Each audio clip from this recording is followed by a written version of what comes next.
नमस्कार, मी रुचिता. ॲग्रोनमध्ये आपल्या सर्वांचं स्वागत.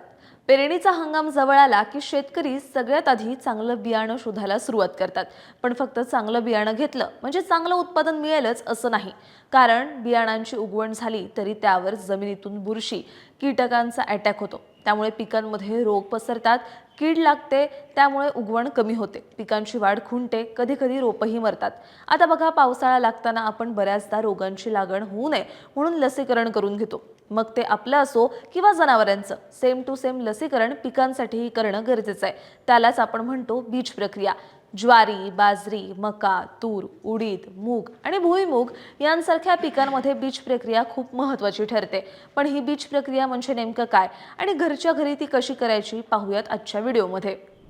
सुरुवातीला आपण थोडक्यात बीज प्रक्रियेचे फायदे समजून घेऊयात. पेरणीपूर्वी बियाणांवर बुरशीनाशक आणि जैविक खतांची प्रक्रिया केल्यामुळे आपल्याला बियाणाला, त्याच्या उगवण आणि उत्पादनाला बरेच फायदे होतात.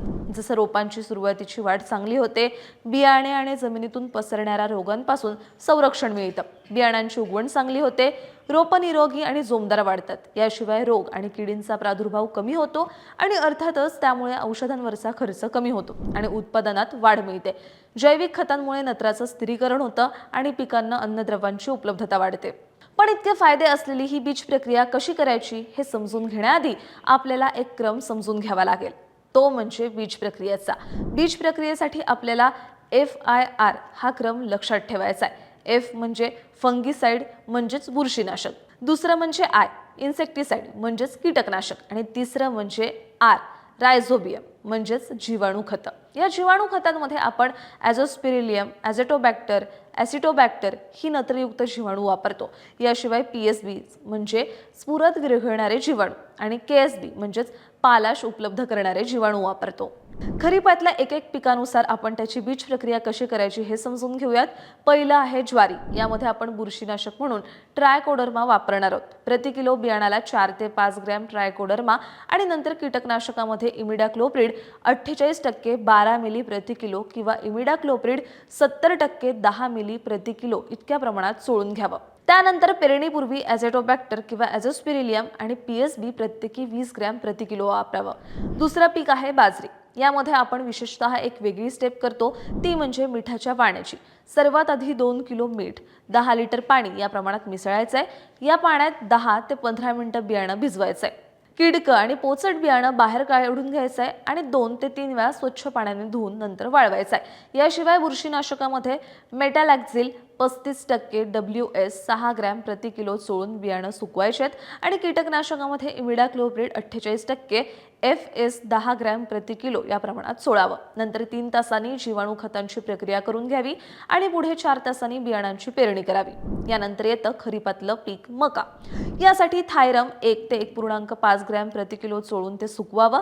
यानंतर इमिडाक्लोप्रिड हे कीटकनाशक प्रति किलो बियाणाला 10 ग्रॅम या प्रमाणात चोळावं आणि नंतर ॲझोस्पिरिलियम किंवा ॲझेटोबॅक्टर 25 ग्रॅम प्रति किलो या प्रमाणात बियाणाला चोळावं.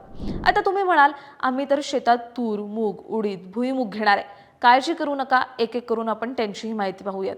त्यात पहिलं आहे तूर. तुरीमध्ये मर, मळकूज आणि बियाणेकूज रोगांसाठी कार्बोक्सिन 37.5% अधिक थायरम WS हे संयुक्त बुरशीनाशक प्रति किलो बियाणाला 4 ग्रॅम या प्रमाणात वापरायचे किंवा ट्रायकोडर्मा व्हिरिडी 1% हे जैविक बुरशीनाशक 8 ग्रॅम प्रति किलो बियाणाला चोळायचं. यानंतर रायझोबियम आणि PSB प्रत्येकी 25 ग्रॅम चोळायचे. आता तुम्ही म्हणाल, इथे तर ॲझेटोबॅक्टर आणि ॲझोस्पिरिलियम का नाही आहेत?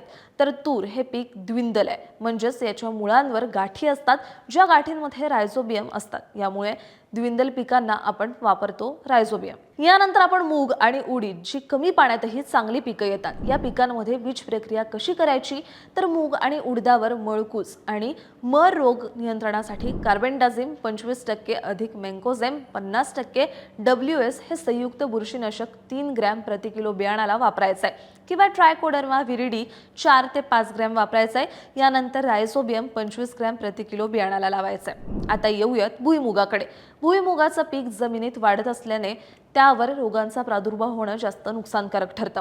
मर, मुळकूज आणि खोडकूज रोगांसाठी थायरम 75% WS 5 ग्रॅम किंवा कार्बेंडाझिम 25% अधिक मेन्कोझेम 50% हे संयुक्त बुरशीनाशक 3.5 ग्रॅम किंवा कार्बोक्सिन 37.5% अधिक थायरम 37.5% WS हे संयुक्त बुरशीनाशक 3 ग्रॅम प्रति किलो बियाणं या प्रमाणात बियाणाला चोळावं. तसंच टिक्का रोगासाठी सुडोमोनास फ्लोरोसेन्स 10 ग्रॅम आणि मर रोगासाठी ट्रायकोडर्मा व्हिरिडी 4 ग्रॅम चोळायचे आणि नंतर रायझोबियम आणि स्फुरद विरघळणारे जीवाणू प्रत्येकी 250 ग्रॅम वापरावं.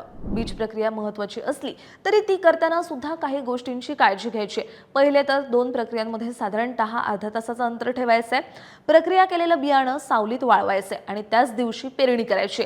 तिसरं म्हणजे औषधं योग्य प्रमाणातच वापरायची आणि बीज प्रक्रिया करताना हातात मोजेही घालायचेत. एक महत्त्वाची गोष्ट म्हणजे भुईमूग आणि सोयाबीन सारख्या पातळ साल असणाऱ्या बियाणांना बीज प्रक्रिया करताना बुरशीनाशक किंवा जीवाणू खताचं घट्ट द्रावण करायचंय आणि बियाणांचं टरफल निघणार नाही याची काळजी घ्यायची. शिवाय बीज प्रक्रियेसाठी मातीचं, धातूचं किंवा प्लॅस्टिकचं भांडं वापरायचंय, पण त्याच भांड्याचा वापर पुन्हा स्वयंपाकासाठी किंवा जनावरांना खाद्य देण्यासाठी करायचा नाहीये. आणि सर्वात महत्त्वाचं म्हणजे बीज प्रक्रिया करताना पाणी पिणं किंवा काही खाणं टाळायचंय. ही माहिती बाजरी संशोधन केंद्रातील बाजरी पैदासकार डॉक्टर खुशाल बराटे, ज्वारी संशोधन केंद्रातील शास्त्रज्ञ डॉक्टर ठाकरे, कडधान्य संशोधन केंद्रातील डॉक्टर नारायण मुसमाडे आणि मका संशोधन प्रकल्पातील डॉक्टर सुहास भिंगारदेवे यांनी दिली आहे. तुम्हाला ही माहिती कशी वाटली हे आम्हाला कमेंटमध्ये नक्की सांगा आणि अशाच शेतीविषयक आणि नवनवीन माहितीसाठी ॲग्रोवनला सबस्क्राईब आणि फॉलो करायला विसरू नका.